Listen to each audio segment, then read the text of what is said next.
Meghan Markle's ascent from Hollywood actress to Duchess of Sussex has been framed as a modern fairy tale, but beneath the polished narrative lies a story of calculated ambition and concealed fascination.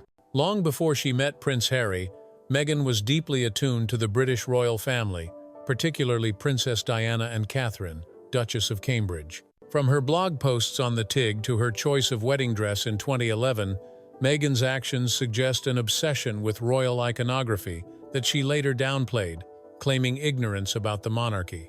This discrepancy between her public persona as a reluctant royal and the evidence of her studied admiration has raised questions about her motives and the authenticity of her relationship with Harry. As inconsistencies pile up, from old photos outside Buckingham Palace to friends' accounts of her fixation, the narrative of a woman who stumbled into royalty unawares begins to crumble. This article explores Meghan's hidden obsession with Diana and Catherine, how it shaped her path to Harry, and the consequences for their brand and the royal family. Meghan Markle's journey to the royal family was not a chance encounter but a path paved with deliberate steps, rooted in a fascination with Princess Diana and Catherine. As early as 2011, when Meghan married her first husband, Trevor Engelson, her choice of wedding dress, a flowing gown eerily similar to Catherine's reception dress, for her wedding to Prince William raised eyebrows. This was no mere coincidence. Meghan's now-defunct blog, The TIG, featured detailed commentary on William and Catherine's wedding, analyzing its elegance and cultural impact. She wasn't a casual observer. She was a student of the royal aesthetic, captivated by its blend of tradition and glamour. Friends from her pre-Harry days later revealed she had devoured Diana, her true story, Andrew Morton's explosive biography, and frequently discussed Diana's humanitarian work and media savvy with admiration bordering on fixation.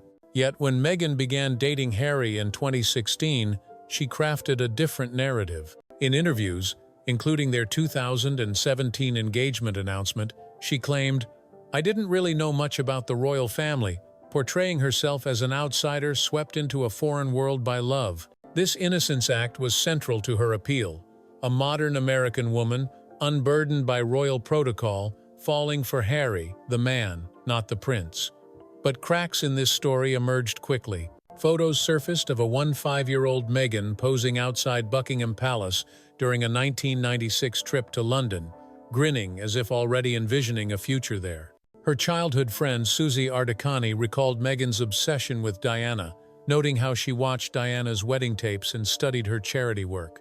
Another friend, Ninaki Pretty, later told the Daily Mail that Meghan was always fascinated by the royal family and saw herself in Diana's mold. These revelations paint a picture of a woman who didn't stumble into royalty but pursued it with precision. Meghan's fashion choices, from tailored coats echoing Catherine's to humanitarian photo ops reminiscent of Diana, suggest a deliberate mirroring.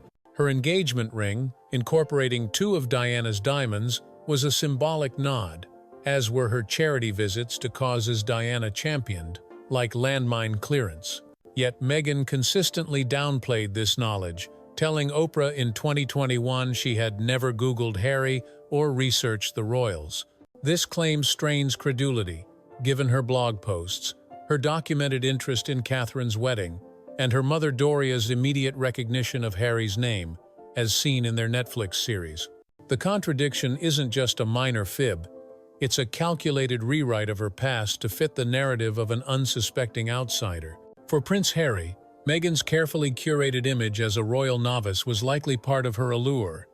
He saw her as a fresh perspective, someone who loved him for himself, not his title.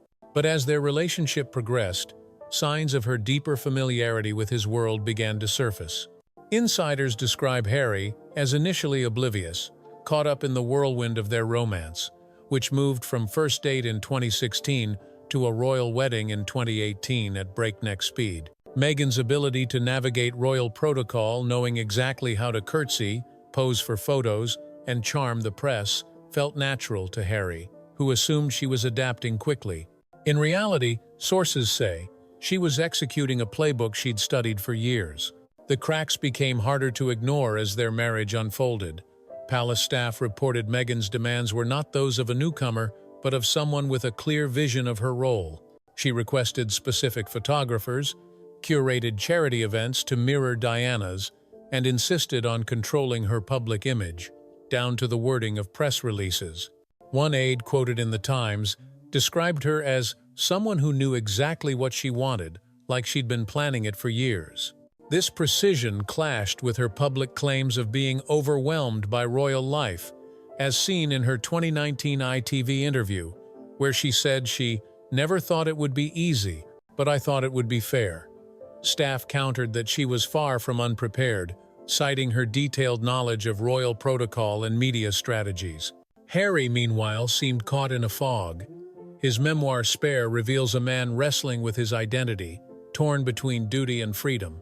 Meghan's influence encouraging him to break from the palace, pursue media deals, and embrace a California lifestyle aligned with his desire for independence, but distanced him from his family and roots.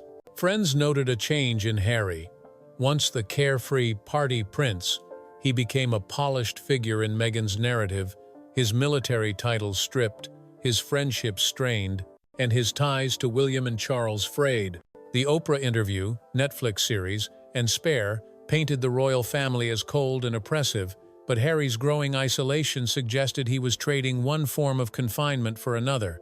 Insiders speculate he began to sense Meghan's fixation, her Diana-inspired photo ops, her Catherine-esque fashion, but chose denial over confrontation, fearing it would unravel their shared vision. Meghan's obsession with Diana and Catherine didn't just affect Harry, it sparked skepticism among royal watchers and insiders.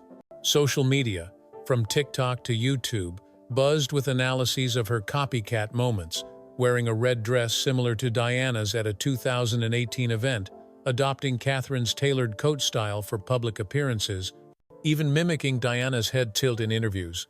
A popular royal YouTuber called it a sickness, arguing that Meghan's curated image felt less like homage and more like appropriation. The public, once enamored with her modern princess narrative, began to question her authenticity. Her claim of ignorance about the royals clashed with evidence of her blog posts, Buckingham Palace photos, and friends' accounts, leading to accusations of manipulation. The palace, too, took notice.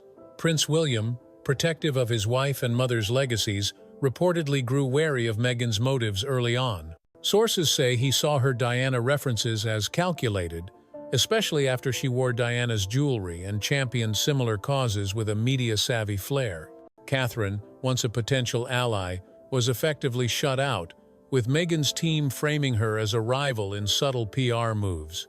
King Charles, while more open to reconciliation, as seen in the recent London summit, remains cautious, aware that Meghan's presence complicates any truce. The summit, held on the 9th of July at the Royal Overseas League, saw Harry's team, Meredith Maines and Liam Maguire, push for Meghan's inclusion, but palace aide Tobin Andreai's tepid response signaled ongoing tensions.